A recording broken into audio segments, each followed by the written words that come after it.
Broadway's My Beat, from Times Square to Columbus Circle, the gaudiest, the most violent, the lonesomest mile in the world. Broadway's My Beat, with Larry Thor as Detective Danny Clover.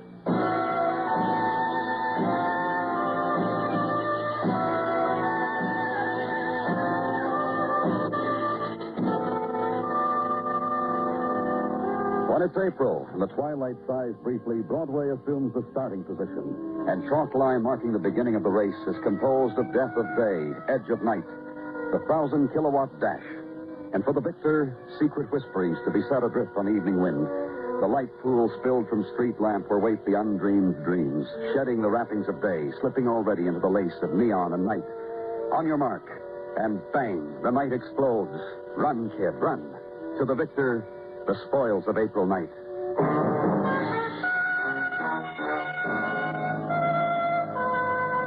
And at headquarters, night watch. Small trickle of minor violences to be interrogated, recorded. Conversation concerning other April nightfalls with colleagues. Outgoing tide of night. And somewhere in it, the phone call. About my buddy. He's been shot. He's dying. Last Friend Club on West 41st, corner 9th Avenue. Who is this? Joe Rios, buddy to a dying buddy. You gonna do something about our condition? And go there. And the Last Friend Club is this. Loft festooned with twistings of faded crepe paper. Hand-painted cardboard stating address of nearest Veterans Administration, of State Unemployment Office, of bar and grill with private booths with daily specials for ex-servicemen. And hung on piano wires over improvised stage, shield of an infantry company. And the man grinning up at it. In case one of the boys gets slipshod about a dues payment, he'll be dark in the room, put a spotlight on the shield, remain very quiet. Boy remembers, boy pays. You said... Yeah, over there. Well, we got a partition for those who seek recreation. Ping-pong table and so forth. Whoever did it must have helped him onto the ping-pong table, laid that banner over him. It's okay, Harry. Somebody got here. Ambulance is coming, too. They'll move you somewhere. You understand me, Harry? No, huh? I'm sorry. Harry Gray. From 2 blocks down, 1312 West 39th. He was here to our dance earlier. Harry's a very good dancer, the Fred Astaire of the club. Aren't you, Harry? And you found him like... Yeah, just like that I found him. He's scrounging for something? There was a dance, you said. It's late. Everybody's gone. I'll give you the light. I live here. I sleep here. Last Friend exec. $80 a month and that cot over there. You left the dance and came back? I left the dance, took a lady dancer home, came back.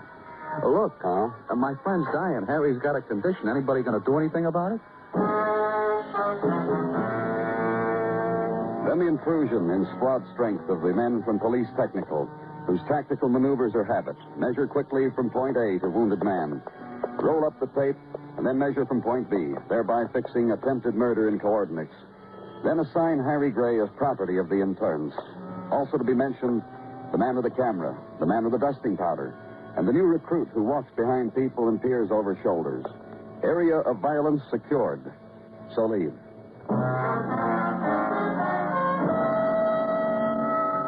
2-block squad car ride through night's first ebbing. Edge of the world time of empty street and window blinds and stars. Find an address and ring a bell. And wait and ring again.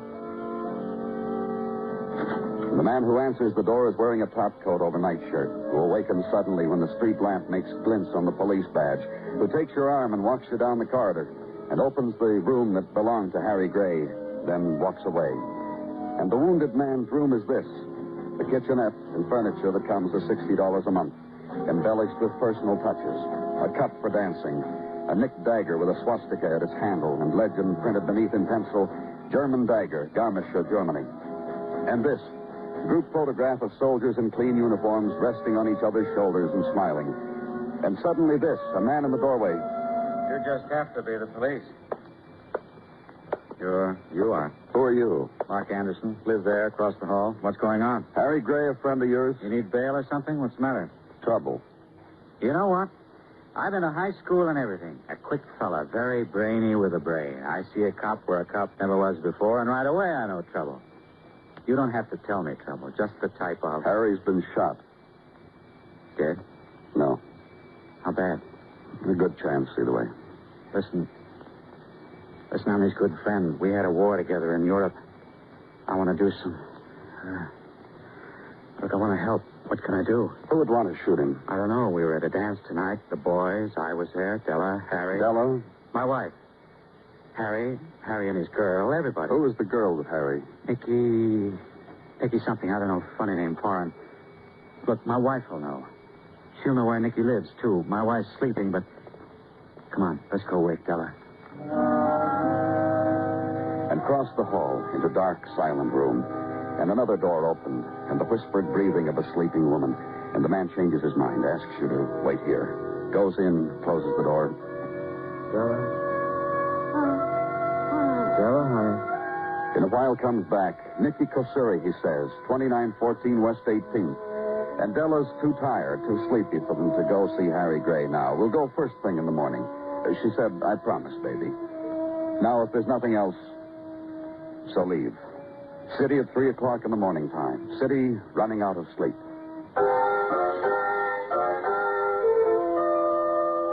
And later in the morning, West 18th Street. And a girl, Nicky Kosuri. Girl in scarlet. Girl in a hurry. Girl on her way to work. I will be late, Mr. Clover. You understood, Miss Kosuri, about Harry's dying. About someone wanting to kill him. Yes, I understood. Well, I like Harry. Very much I like him. you were at the dance with him last night, And it was no fun. I tell you this. A dance and with no happiness. With no laughter. You and Harry didn't have a good time, is that it? I wanted it. For Harry, for me. He wouldn't permit it to happen. He made it bitterness. Do you know why? Miss Kosuri? I think I know. I cannot be sure what is bitterness to men. But I think also it was not I who made it so for Harry. But you know what did. Perhaps. Tell me. I think first I must explain to you Harry.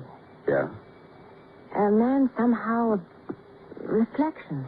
A man not his own, but a reflection of other men and other men's emotions. I don't understand. The club. The Last Friend Club. And its dancings. That is Harry's true life. And Mark. Mark Anderson? Mark and Bella. Also Harry's life.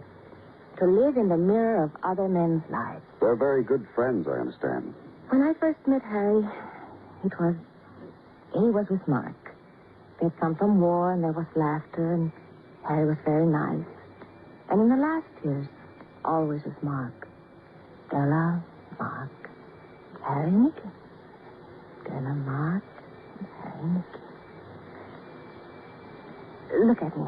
What? Look at me. I am of prettiness. Yeah. Last night at the dance, I was even more. For Harry. And he danced only once with me. And then with others. Then to sit in long talk with Mark. And nothing from me. So I went home. To here, alone. And Harry didn't... He said to me goodbye over his shoulder. And there was for a moment the sum of all the hurt. And I went home. And there's no more hurt. No more anything. He's in emergency hospital. I'm already late for work. Tell Harry sorry. Nicky couldn't make it. Goodbye, Mr. Clover.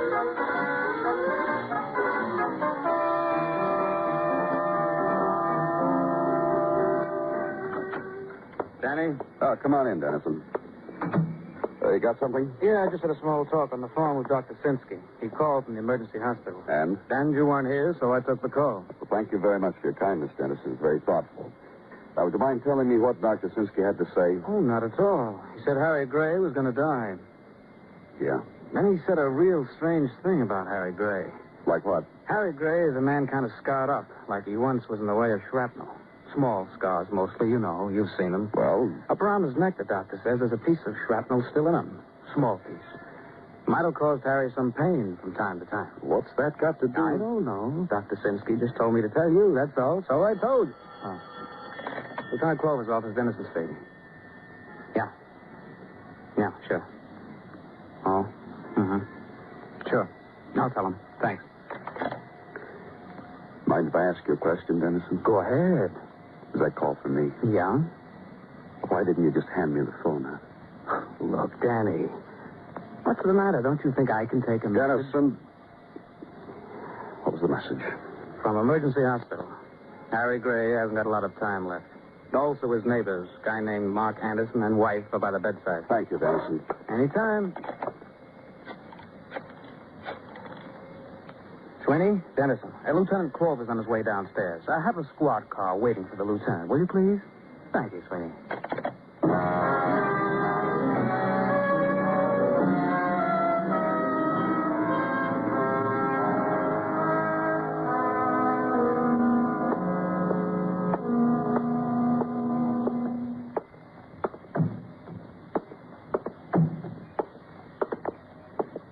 Hello, Mr. Clover.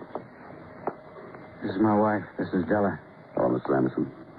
I think Harry is dead, Mr. Clover. I think he died about a minute ago, just after the doctor left the room.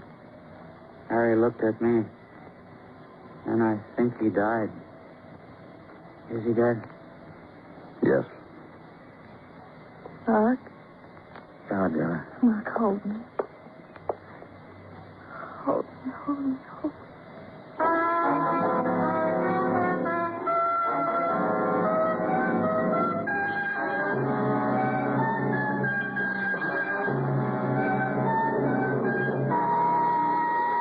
You are listening to Broadway's My Beat, written by Morton Fine and David Friedkin, and starring Larry Thor as Detective Danny Clover.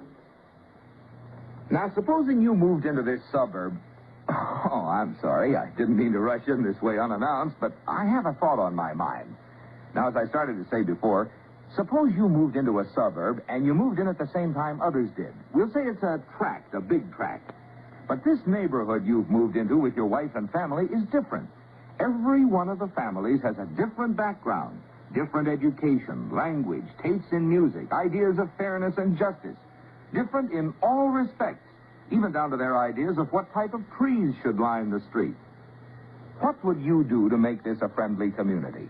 Not necessarily a community where everyone would have to conform to one set of ideas, but a community that would work well together, and where the people wouldn't go around hitting each other over the head with shovels or throwing each other into cement mixers. Would you suggest that everyone get together to try to understand each other? Of course you would. And how long do you think it would take? Certainly many years. This is what the United Nations is trying to do in the community of nations. It is man's best hope for peace and justice.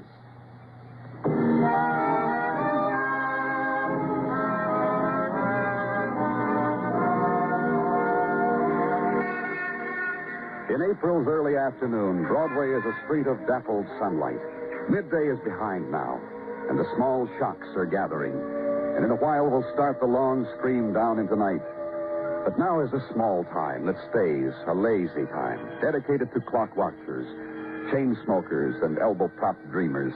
It's the time for gazing out of the window, of trying the other side of the street, of rubbing your back against a lamppost and just standing there for a while and looking.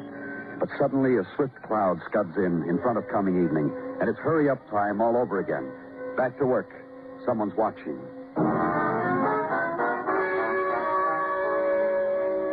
And for me, work was office.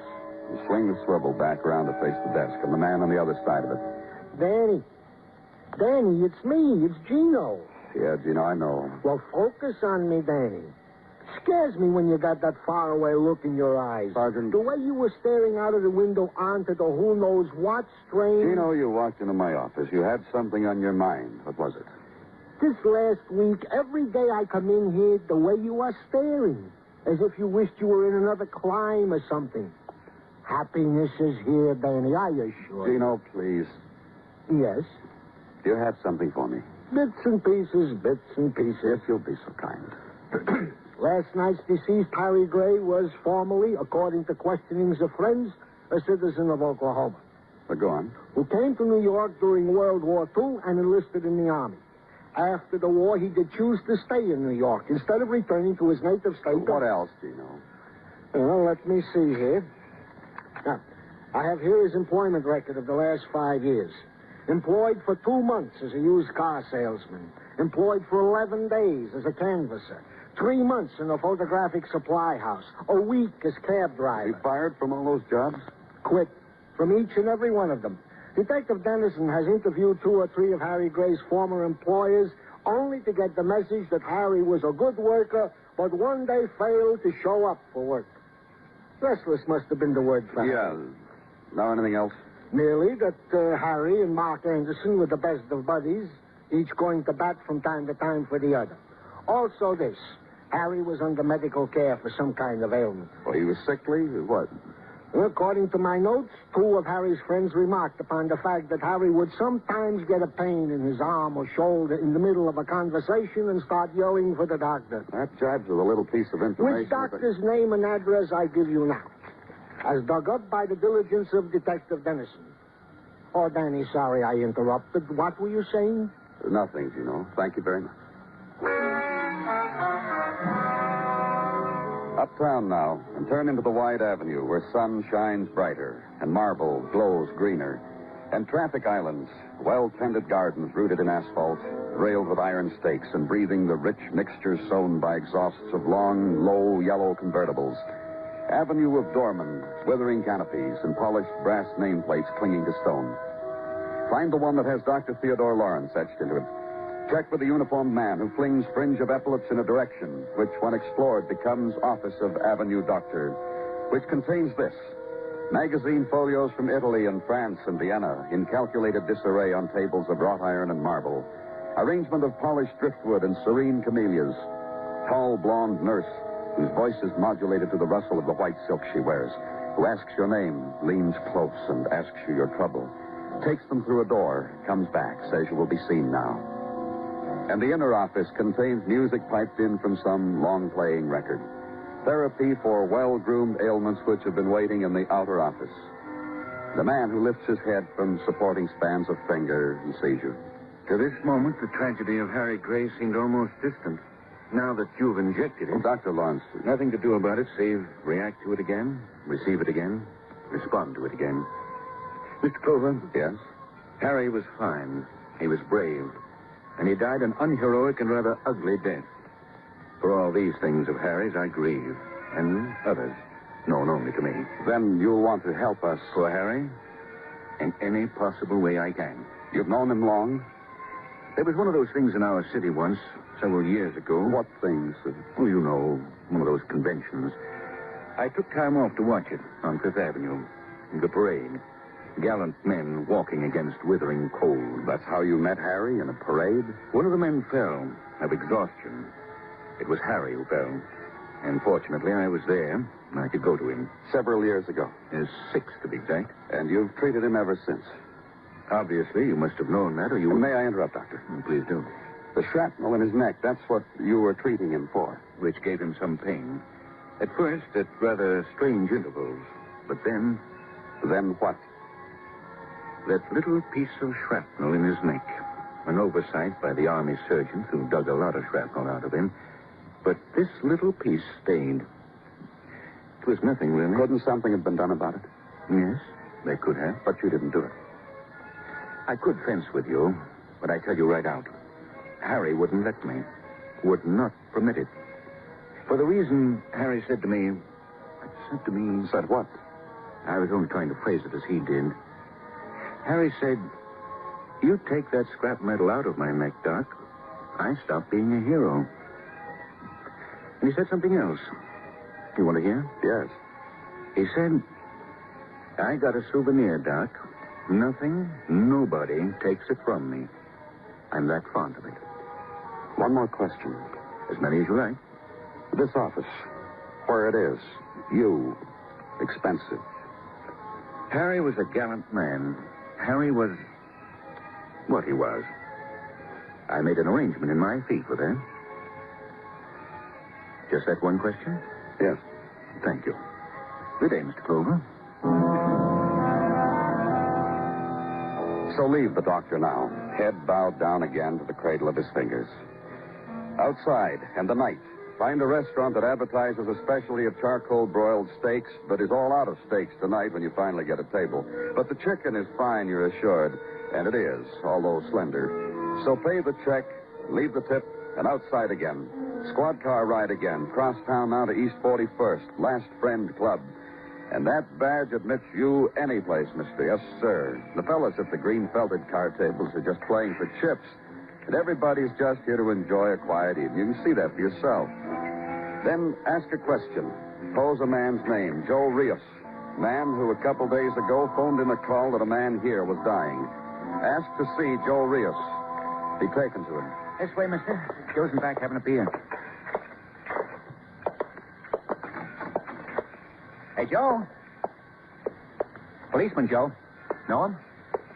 Oh, hello, Clover. Wants to talk to you. Want to talk to me, Clover? I've been wondering. You weren't around before. Have a seat. You want some beer? Johnny, get him some beer. Forget it. Forget it, Johnny. You sit down, too, Johnny. Now, what, Clover? More about Harry, Joe. Oh, yeah. Johnny? Uh-huh. Did you like Harry? Not much. What a way to talk. He's dead, Johnny. I didn't like him very much. Why not? What do you think about that, Joe? Why didn't I like him? Well, Harry wasn't likable. Maybe that's why, huh? Yeah. Mr. Clover, Harry wasn't One of you boys kill him? You kill him, Johnny? No? You, Joe? Nah. Who did? Who would want to kill him, Joe? Harry was a hero, Clover. No one wants to kill heroes. What do you mean? Hero, Hero. Saved a buddy's life. Makes heroes. Right, Johnny? The best way to be one. East side of the Rhine, Clover. All of us. We just crossed. Ambush. Grenade got tossed. Harry got in the way of it. Between the grenade and Mark. Saved Mark's life. Yeah, Mark appreciates it. Would you say so, Johnny? Yeah, I'd say so. I'd say so, too. Faster than you, Johnny. Well, I was just thinking, that's all. Oh. Yeah. Thinking. How about that Atlantic City thing? Yeah, Atlantic City. Mike got married, Clover. Married fella. Took her down to Atlantic City for a honeymoon. 2 days later. What happened? Harry showed up. Stayed the rest of the week with him. Joe. Uh-huh. Harry couldn't hold a job. How did he live? Where'd he get his money from? Well, we just told him, didn't we, Johnny? Well, sure we did. We just told you, Clover. Hi, Clover.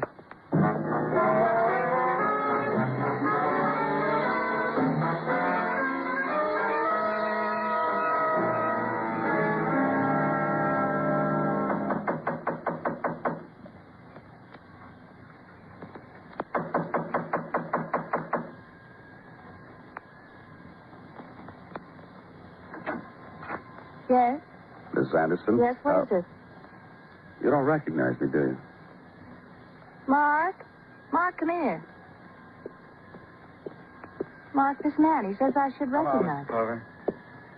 Sure. I know him, Della. Who? In the hospital when Harry died. You were upset. You don't remember. Mr. Clover's a policeman. Oh, come in, Mr. Clover. Honey? Is this the man? What man? You were going to wake me. You changed your mind when... Yeah. Oh. Hello. You going to miss Harry, Mrs. Anderson? Well, what do you think? He was my husband's friend. Wasn't he your friend, Mark? You see? Of course I'm going to miss him. Can't be the same without him. Everything's changed. We hardly know what to do with ourselves. We sit, we wait for the door to be flung open and for Harry to walk in. It doesn't... Cut it out, Della. All right, Mark. I was just telling Mr. Clover how... Della, I said cut it out. All right, Mark. I said all right. You saw her at the hospital, Mr. Clover. You saw how upset she gets. You just asked the wrong question, that's all. And all I got out of it was that your wife said you hardly made a move without Harry. Come on. Well? Well, what? That's what she said, wasn't it? Listen, you... Harry saved your life, didn't he? That's right. Sure, he did. Harry was very brave. He brought Mark home to me, you always say. Don't you always say, Mark? Della. All right. And he never let you forget it, did he? Tell him, Mark. Mr. Clover, Yeah? Harry never let Mark forget it. Even carried around a piece of the pain with him, didn't he, Mark? If it wasn't for Harry, I'd be dead. That shrapnel. He saved it. Wouldn't let it be taken out. A reminder for you. You know what he'd do? If it wasn't for Harry, I'd be dead. Listen to me. You know what he'd do? That piece of metal under his skin? Whenever it'd hurt a little, Harry'd come over. touch it, Della. Della, if it wasn't for Harry, I'd be dead. Who's dead now, Mark? I don't know what you're talking about. Just answer me. Who's dead? Harry, dead. Yes. Did you kill him, Mrs. Anderson? No. Mark. Mark, darling, What?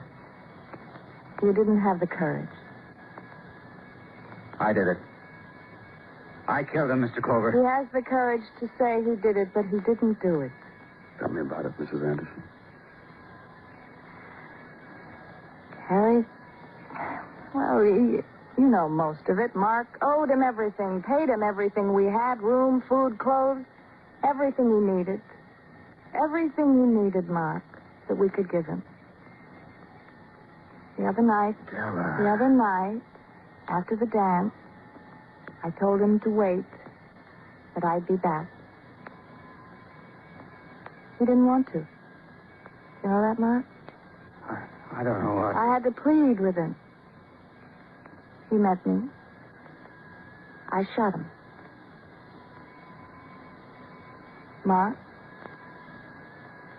Mark, I just gave you your life back. Don't thank me, baby. Let's go, Mr. Clover.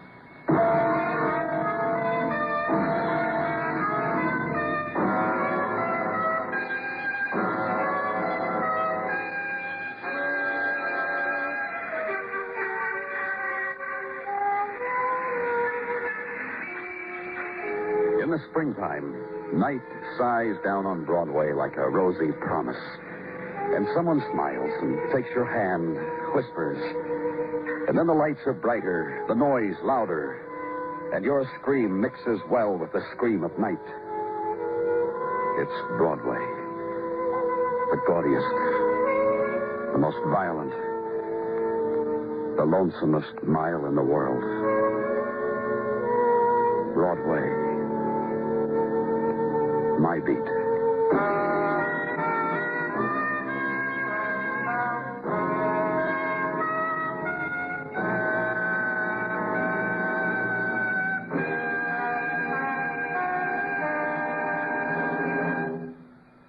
Broadway's My Beat stars Larry Thor as Detective Danny Clover, with Charles Calvert as Tartaglia and Jack Crucian as Muggavan. The program is produced and directed by Elliott Lewis, with musical score composed and conducted by Alexander Courage. In tonight's story, Mary Jane Croft was heard as Della and Whitfield Connor as Mark. Featured in the cast were James McCallion, Lillian Baeff, Hy Averback, and William Johnstone. Bill Anders speaking.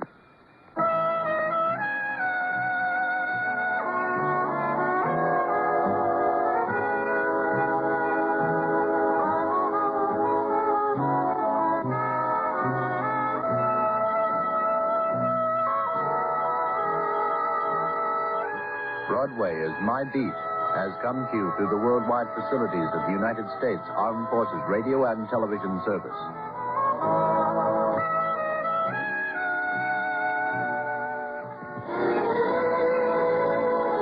For the past 55 minutes, you've been listening to the best in radio drama with Theater 5 and Broadway's My Beat. Join us again Monday night at the same time, 9:05. When FBN presents Dragnet and X-1.